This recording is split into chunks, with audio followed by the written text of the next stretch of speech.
Deuteronomy Chapter 30.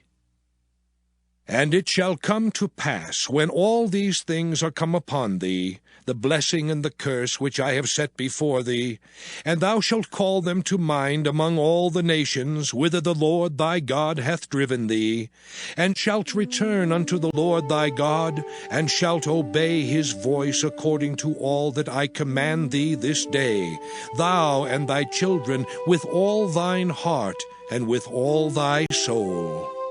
That then the Lord thy God will turn thy captivity and have compassion upon thee, and will return and gather thee from all the nations, whither the Lord thy God hath scattered thee.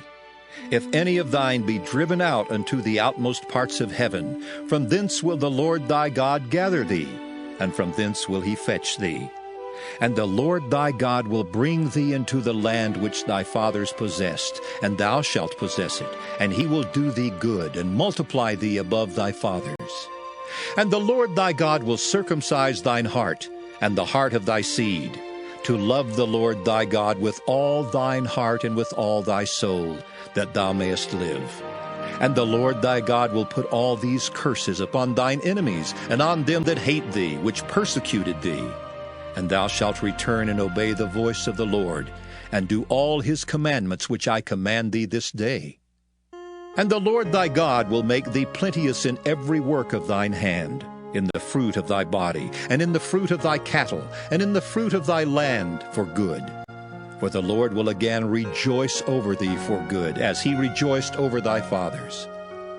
If thou shalt hearken unto the voice of the Lord thy God, to keep his commandments and his statutes which are written in this book of the law, and if thou turn unto the Lord thy God with all thine heart and with all thy soul. For this commandment which I command thee this day, it is not hidden from thee, neither is it far off.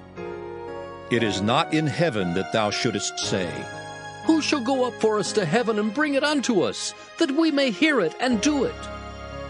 Neither is it beyond the sea that thou shouldest say, Who shall go over the sea for us and bring it unto us, that we may hear it and do it? But the word is very nigh unto thee, in thy mouth and in thy heart, that thou mayest do it. See, I have set before thee this day life and good, and death and evil. In that I command thee this day to love the Lord thy God, to walk in his ways, and to keep his commandments and his statutes and his judgments, that thou mayest live and multiply. And the Lord thy God shall bless thee in the land whither thou goest to possess it.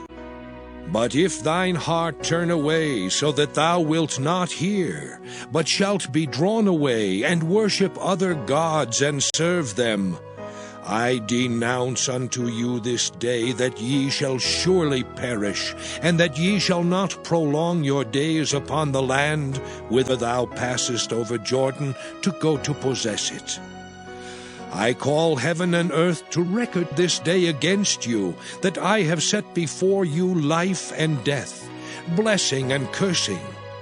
Therefore choose life, that both thou and thy seed may live, that thou mayest love the Lord thy God, and that thou mayest obey his voice, and that thou mayest cleave unto him. For he is thy life, and the length of thy days, that thou mayest dwell in the land which the Lord sware unto thy fathers, to Abraham, to Isaac, and to Jacob, to give them.